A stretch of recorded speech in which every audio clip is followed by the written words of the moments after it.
অনেক দিন আগের কথা। সুখনগর নামে একটা গ্রাম ছিল। সেখানে বাস করত মুরল নামের এক ব্যক্তি। সে সবসময় সবার সাথে হাসি মুখে কথা বলতো এবং সবার সাথে ভালো ব্যবহার করত। তার একজন নাতি ছিল, তার নাম হলো রাজু। পরের দিন, রাজু, রাজু, বাড়িতে আছিস নাকি? তারপর রাজু বলল, কি হয়েছে দাদু, এত সকাল সকাল ডাকছো কেন? কোনো জরুরি দরকার নাকি? আরে শুনলাম গ্রামে নতুন ডাক্তার এসেছে, চল ওকে একটু দেখে আই। কিরকম ডাক্তার? শুনেছি অনেক ভালো। তারপর রাজু বলল, দূর চাই, ওই ডাক্তার নাকি অন্য কিছু? তারপর মুরল বলল, আরে না, তুই যেটা ভাবছিস আসলে সেটা নয়। ও কিন্তু অনেক ভালো ডাক্তার, নাম করা ডাক্তার, ঢাকা থেকে এসেছে। তাহলে যাই, চলো দেখা যাক কি হয়। তারপর মুরল বলল, আরে ওই যে থানার অফিসার আছে না, ও আমাকে খবরটা দিয়েছিল। গত পরশুদিন ওর সাথে দেখা হয়েছিল। ও বলেছিল যে ওনার ডাক্তার অনেক ভালো, অনেক রোগের কাজে আসে। চল যাই, গিয়ে দেখি ডাক্তারটা কেমন, একটু দেখে আসি।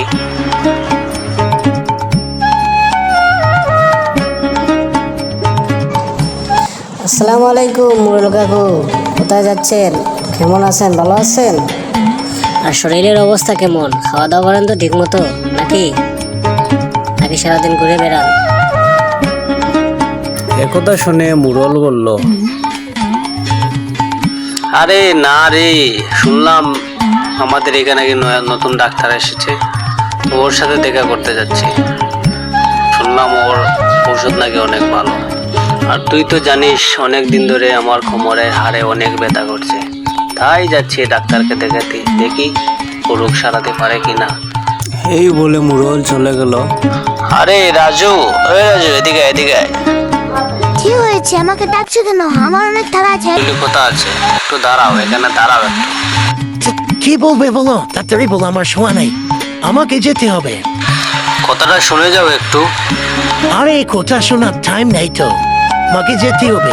যা বলবার আমার চেম্বারে এসো, এখানে বসে কথা বলতে পারবে। আমি রাস্তাঘাটে কারোর সাথে কথা বলি না, বুঝতে পারছো? আর আমাকে ডিস্টার্ব কর না। যদি কোনো কিছু বলার থাকে তাহলে আমার সাথে আমার চেম্বারে আসো, ওইখানে কথা হবে। আর যদি কোনো কিছু দেখানে থাকে তাহলে সেখানে থেকে বলে তারা দুজন একসাথে ডাক্তারের চেম্বারে চলে গেল। চেম্বারে আসার পর ডাক্তার জিজ্ঞেস করলো। তারপর মুরল সব ঘটনা খুলে বলল, তার যা যা সমস্যা আছে সম্পূর্ণ ডাক্তারের কাছে বলল। ডাক্তার এই সমস্যা বুঝে সে ওষুধ দিল এবং ওষুধটা দেওয়ার জন্য সে তার চেম্বারে গেল। চেম্বারে যাওয়ার পরে চেম্বার থেকে তার ওষুধ ঠিকঠাক বুঝে ওষুধটা নিয়ে আসলো। নিয়ে আসার পরে মুরলের হাতে দিল। হাতে দেওয়ার পরে মুরলকে বলল যে ঠিকঠাক মতো ওষুধটা খেতে, কোনো প্রকার যাতে মিস। ওরে আমায় কেউ বাছা রে, কে আছিস, কে আছিস, আমাকেও বাছা, আমাকেও বাছা, কেউ আছিস, আমাকে বাছা রে, বাছা, কেউ আমাকে বাছা। এইভাবে মুরল চিৎকার দিতে লাগলো। সেই চিৎকার শুনে রাজু দৌড়ে দৌড়ে তার কাছে চলে আসে। তারপর রাজু জিজ্ঞাসা করলো, কি হয়েছে তোমার? তখন মুরল সব ঘটনা খুলে বলল।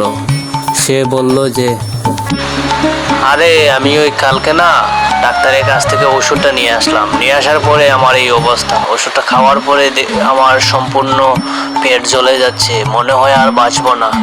ওই অসাধু ডাক্তার আমাকে অসৎ কোনো ভুলভাল ওষুধ দিচ্ছে, এর ফলে আমি এই অবস্থা হয়েছে।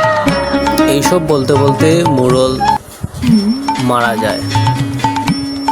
সতর্ক হয়ে আর ওই ডাক্তারের কাছে যায়নি, বরং তাদের কোনো কিছু হলে তারা শহরে গিয়ে ডাক্তার দেখায়।